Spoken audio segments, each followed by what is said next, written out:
Okefenokee, at the heart of it is, it's the Okefenokee Swamp. You know, it's mysterious, it is large, it is wild, it has all those attributes that just come along with that name. It's really a pleasure to be on a refuge that has name recognition all throughout the world.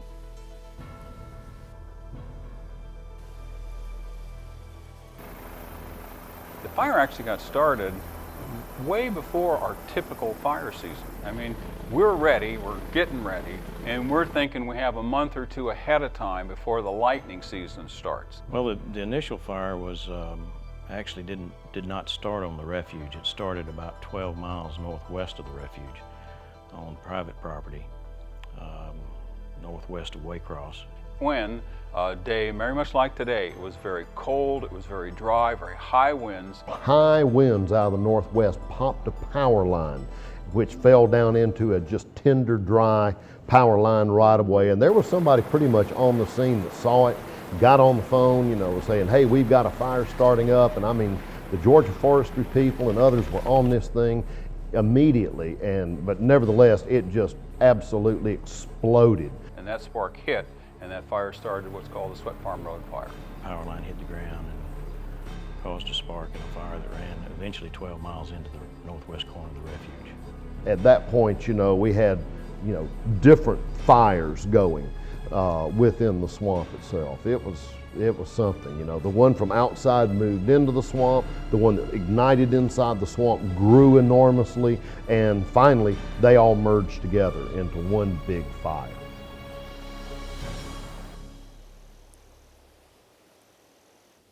Okefenokee Swamp is a fire-adapted, fire-shaped, and to some extent even fire-dependent landscape. The Okefenokee Swamp needs fire to maintain itself as a swampy ecosystem. And in that sense, it was a big help for the refuge. It actually opened up areas that had been encroached by years and years of growth, you know, without fire. The fact is, it takes a lot of fire. It takes a really hot fire or repeated fires to really burn away the root stocks and everything that's there, you know, buried down in the peat, to really reopen it. That chemical bump is maybe less obvious, but actually perhaps more significant overall to the overall functioning of this landscape.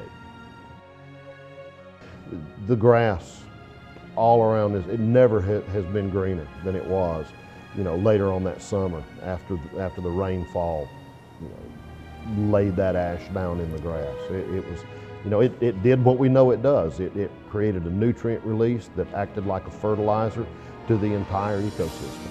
Now, while that may be good for the habitat, and that may be a good landscape changing event we need periodically, you know it's going to come out, and you know you've got serious obligations to our neighbors to do our best to keep it in the swamp.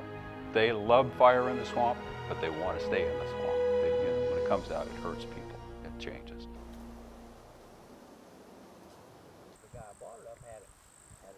And all these volunteer fire departments were all doing their part to stop that fire, push it back, contain it.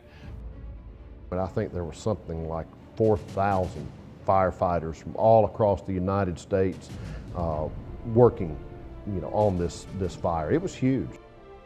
We didn't get this fire contained until November, okay? We were still fighting it all the way through the summertime, and it wasn't considered out until December.